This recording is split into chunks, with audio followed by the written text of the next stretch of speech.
C'est comment la famille? Bienvenue dans Actu. On va quitter l'actualité sur X. C'est parti.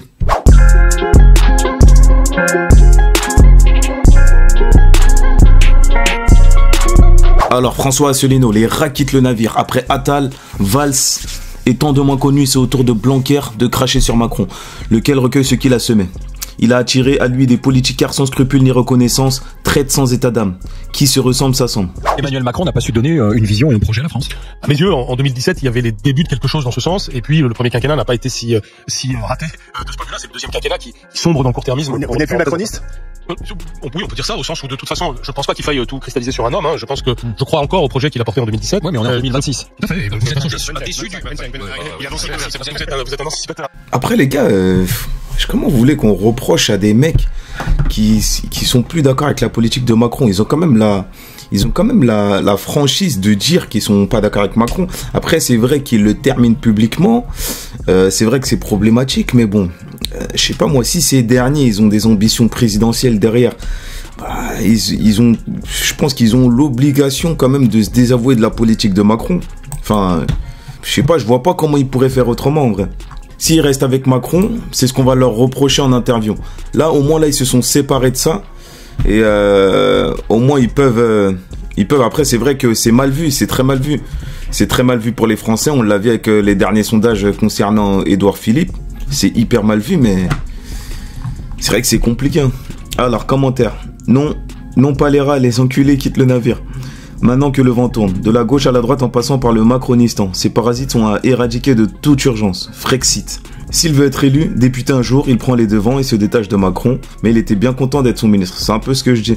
Alors c'est uniquement stratégique, ils veulent préparer les esprits à l'arrivée du RN, donc faut pousser à fond le curseur de détestation envers le despote fou furieux de l'Elysée. Tout ce qu'ils disent est calculé, calibré pour amener autre chose. On le sait, c'est pas nouveau. Bref. Je pense que ce sont pas les seuls, je pense qu'il va en avoir bien d'autres qui sont pas cordés avec tout ce que Macron a fait. Il y en a qui se taisaient, aujourd'hui il y en a qui sont, c'est comme une libération de parole, il y en a qui sont un peu plus libres à dire ce qu'ils pensent. Alors encore un tweet d'Asselineau, décidément. Les gars, c'est mon gars Asselineau. En fait, je suis tellement corda avec ses propos. En politique là actuellement, c'est le mec sur lequel je suis plus corda. C'est une dinguerie ce qu'il dit.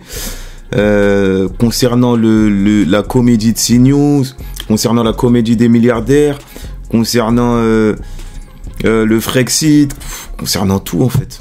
Alors, Candice Zemmour, Knafo, Bardella, Maréchal, Villiers.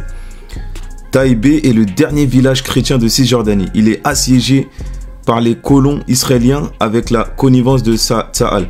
Le père Abed, prêtre catholique, Melkitz, prend le monde à témoin. Aucune indignation sur CNews. C'est une dinguerie la famille. Alors c'est en rebeu, donc je sais pas si on va pouvoir regarder.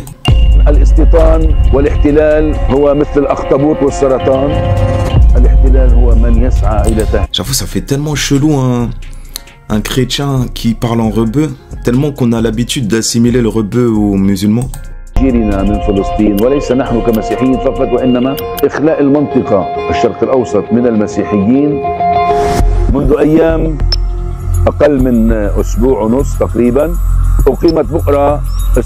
va regarder les commentaires directs. Mince, c'est en anglais. Je trouve cela magnifique de voir un homme de l'église parler en arabe, mais j'ai déjà vu les Coptes d'Égypte parler. Ils sont aussi sur la terre, mais chassés par les sionistes. Ah, le judéo-christianisme. Prions pour nos frères chrétiens de Palestine. T'as un silence de CNews. Ils en parlent pas. Bah ouais, CNews, tout ça, ils en parlent pas. Parce qu'en fait, leur soutien au christianisme, il se limite à Israël. Quand Israël est impliqué, quand le Tsahal est impliqué, ça y est, c'est fini. Silence total, silence radio. Et c'est ça qui est dommage. Et c'est ça, ça montre, c'est ça qui montre que c'est pas un combat sincère en fait. Le combat de Zemmour sur le christianisme, c'est pas un combat sincère. Et d'ailleurs, Zemmour, c'est pas le seul. Toute la droite et l'extrême droite là, c'est pas des combats sincères. Les gars, ils sont là juste contre l'islam et non pas pour le christianisme. Parce que ce qui se passe en Cisjordanie, c'est une dinguerie et les chrétiens, ils y font pas exception. Il y a tous les musulmans, tous les Palestiniens, ils sont colonisés. Mais les chrétiens aussi, ils en parlent pas. Christine Kelly, qui est chrétienne, je sais pas quoi, elle en parle pas.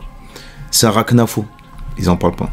Bon, la famille, je crois que c'est bon pour aujourd'hui. Dis-moi ce que t'en penses dans les commentaires. Like, commente, abonne-toi et paix sur vous tous.